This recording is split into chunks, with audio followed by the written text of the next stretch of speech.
Сәлеметсіңдер ме, балалар? Бүгінгі математика сабағымызды бастайық.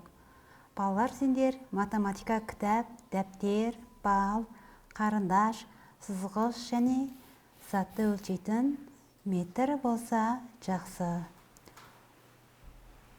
Осыларды дайындап, сабаққа назар аударыңдар. Бүгін біз ұзындықты өлшеу туралы көреміз. Бүгінгі сабағымызда ұзындықты өлшеу, ұзындықты дәстүрлі өлшем бірліктермен шамалау арқылы есептеп, салыстырып үйренеміз. Мұғалімдеріңнің қолындағы екі қарындашты байқаңдар. Қай қарындаш ұзын? Бірдей көрініп тұр ма?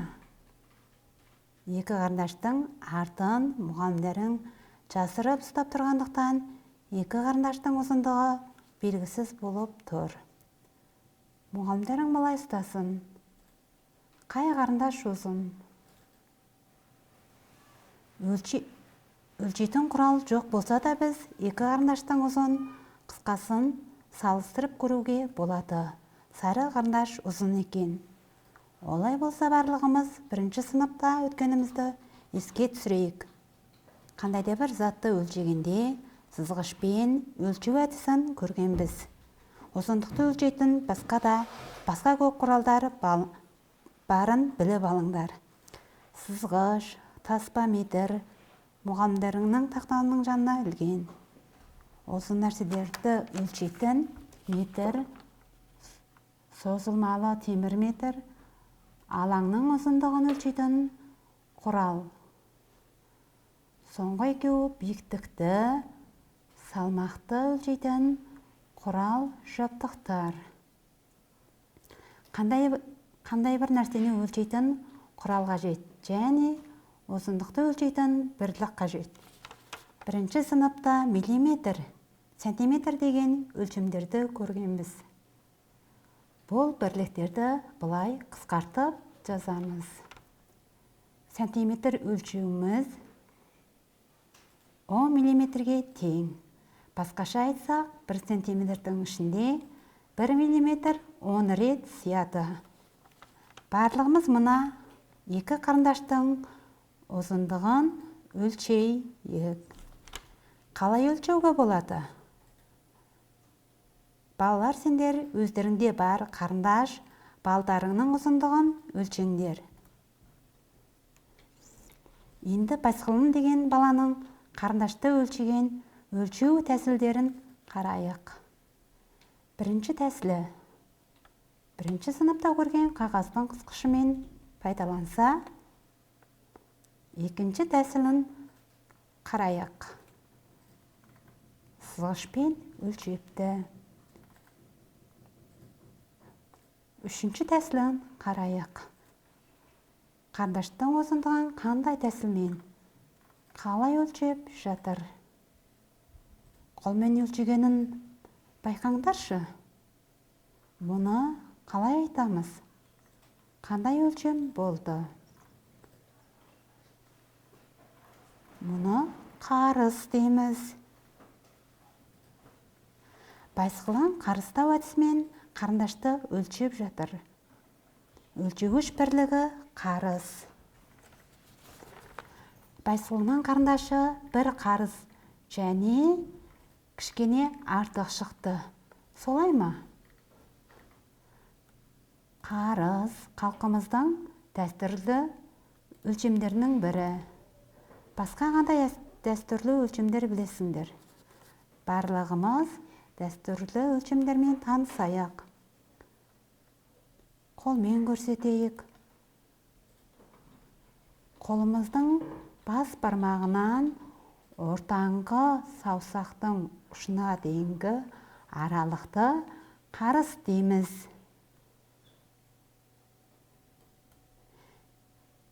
Келесі өлшем адым.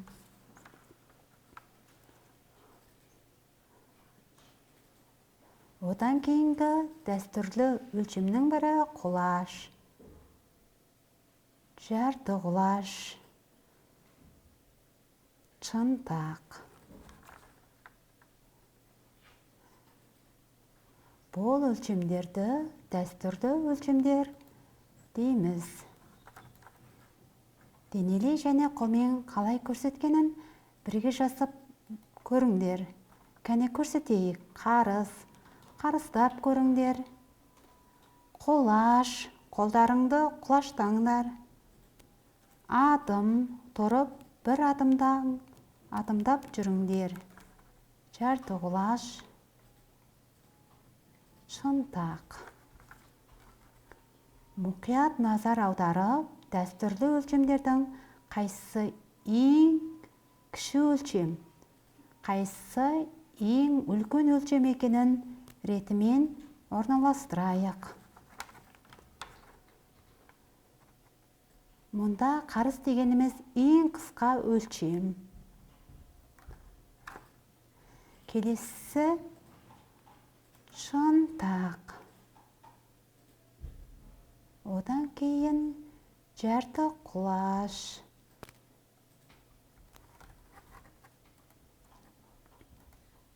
Одан кейін адым. Ең ұзын өлчем қолаш.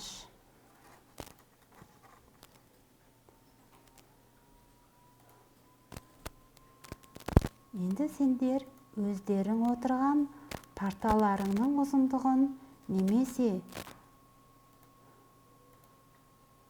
қыздардың секіріп ойнайтын жібінің ұзындығын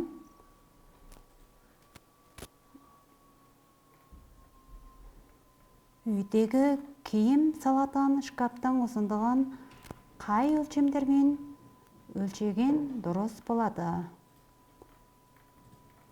Ал өлчеп көрейік.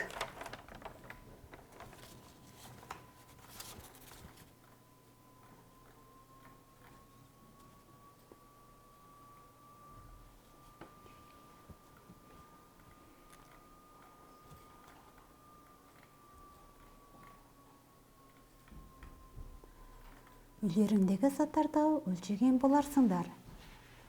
Енді байсқұланның өлшегеніне зер салайық. Байсқұлан секіргішті қалай өлшепті? Құлаштап өлшепті. Құлаштап өлшегенді не деп атаймыз? Құлаш деп атаймыз.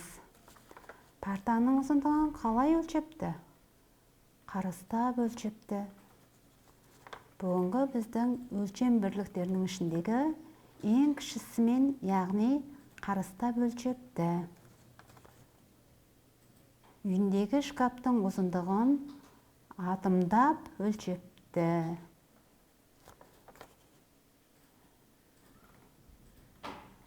Мен бүгін сабағымызға қонақ мұғалім шақырдым.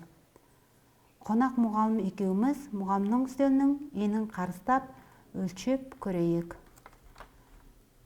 Нара мұғалім, сіз мұна үстелдің енін қарыстап өлшеп беріңізші. 1, 2, 3. 3 қарыстан астам екен. Мен де өлшеп көрейін. 1, 2, 3, 4. 4 қарыс болып жатыр. Үстелдің енін өлшеп берген Нара мұғалімге рахмет. Мұғалімдерің тақтаға жазсын. Бірінші Нара мұғалім өлшегенде 3 қарыстан артық шықты. Екіншіде менің өлшеген өлшемім 4 қарыс болды.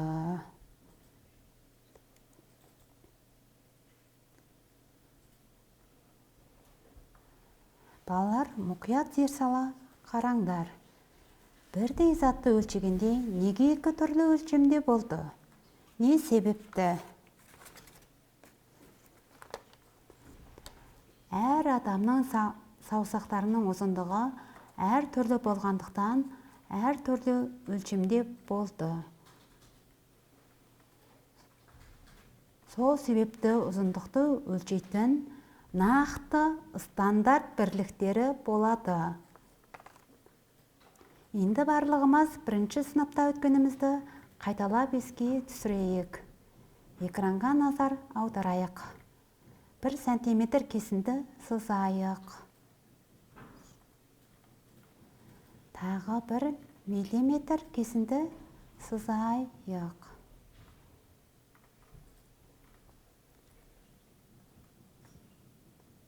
1 сантиметрде 1 миллиметр 10 рет сыяды. Енді 10 сантиметр кесінді сызайық.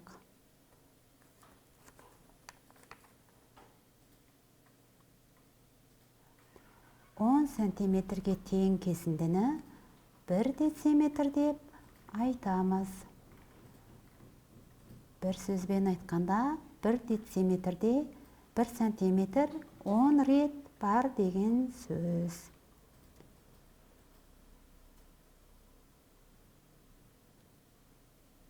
Сендер де бірге сызыңдар. Мұғалімдерің тақтаға сызсын. Сендер дәптерлеріңе сызғыш қарындаштарыңды пайдаланып сызыңдар. Кесіндіні сызбаш бұрын өз сызғыштарының көрсеткіштерін байқаңдар.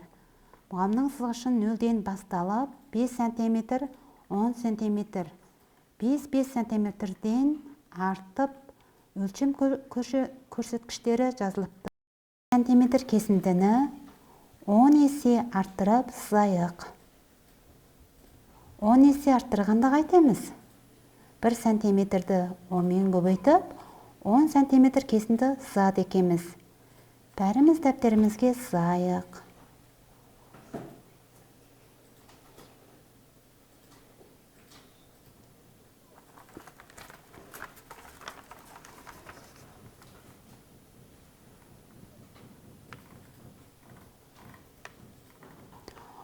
Сантиметр кесіндіміз 1 дециметрге тең деп атаймыз. Басқаша айтқанда 1 дециметрде 1 сантиметр 10 рет сыяды.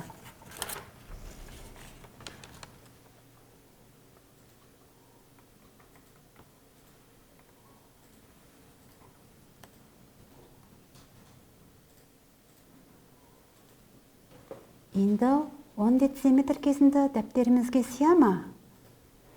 Сендердің дәптерлеріңе сыймайды. Мұғалімдеріңе назар аударыңдар. 10 дециметр кесінді сызайын. Мұғалімдерің тақтаға 10 дециметр кесінді сызды.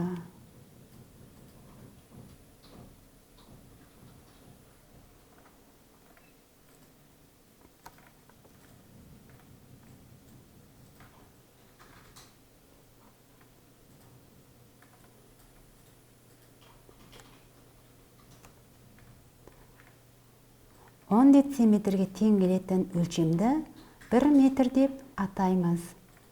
Демек, 1 метрде 1 дециметр 10 рет қайталанады.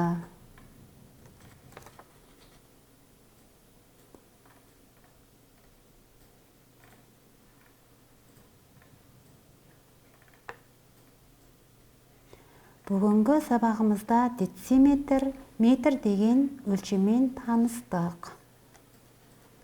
Дециметрді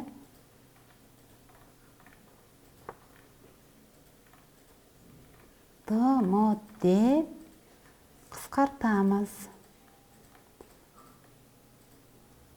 Метрді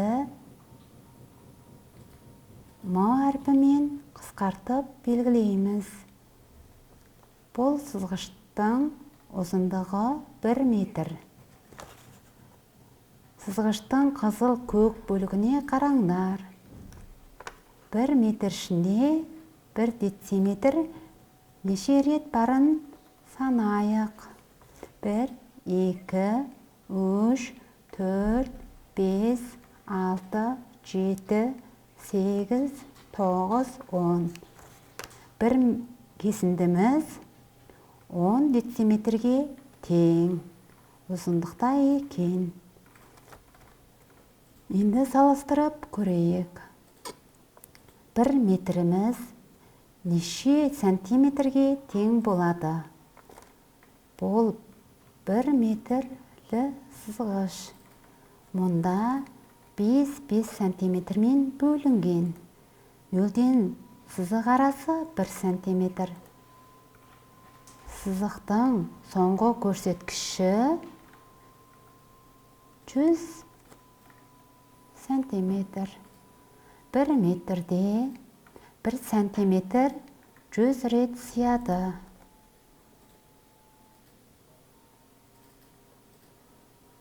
1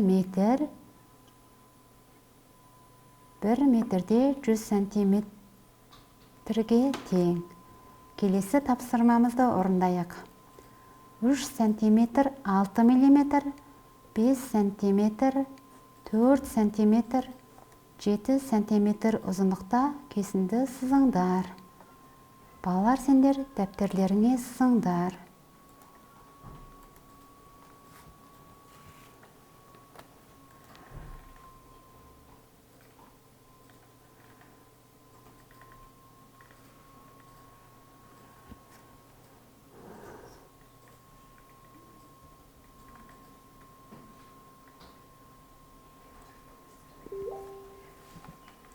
Сызғандарыңды тексеріп көріңдер.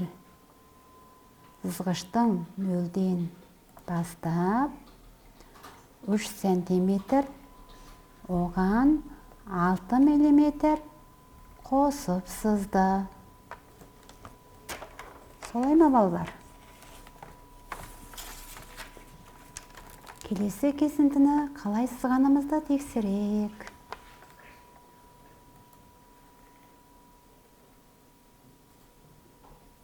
4 сантиметр кесіндіні қалай сызғанымызды тексерейік.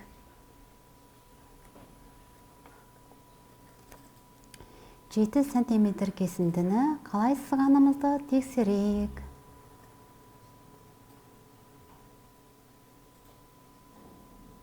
2-ші тапсырмамызға көшейік. 4 бұрышқа сәйкесетін санды жасайық. 2 дециметр неше сантиметрге тең болады?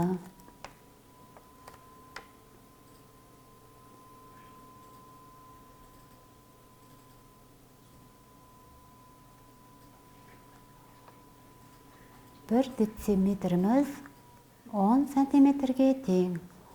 Олай болса, 2 дециметрді 10-мен көбейтсек, 20 сантиметр болады.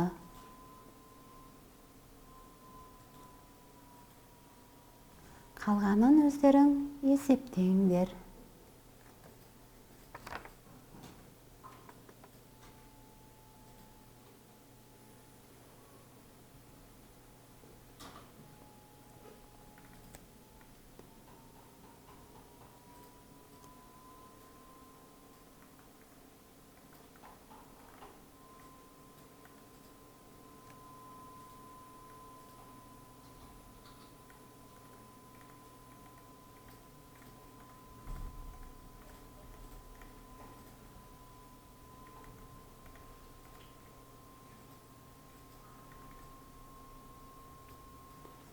Бес сантиметр неше миллиметрге тең? Есептеріңді мұғалімнің жауабымен салыстырыңдар. 6 метр неше дециметрге тең? 3 сантиметр 5 миллиметр неше миллиметрге тең?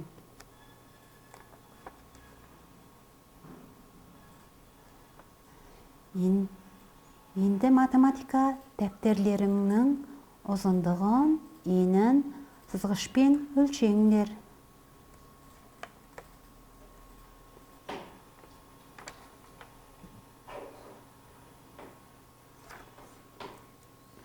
Біздің дәптеріміздің ұзындығы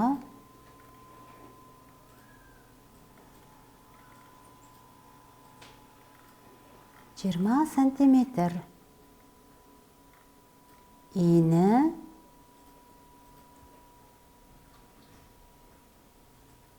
17 сантиметр.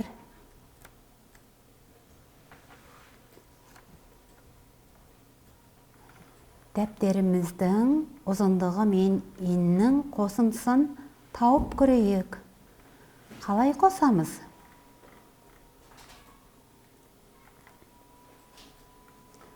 Жиырма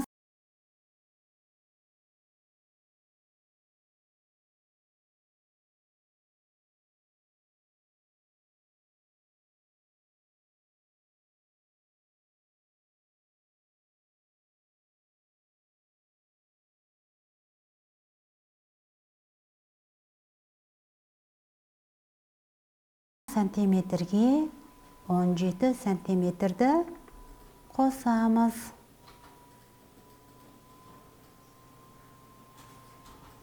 Жатқа есептейікші. 20 сантиметрге 17 сантиметрді қоссақ, 2 ондыққа 1 ондықты қоссақ, 3 ондық, 3 ондыққа 7 бірлікті қоссақ, 37 сантиметр шығады. Енді мұғалімдерің тақтаның биіктігін өлшесін. Сендер байқап отырыңдар. 1 метр 20 сантиметр биіктікте екен. Сендер дәптерлеріңе белгілеп алыңдар. 1 метр 20 сантиметр биіктікте.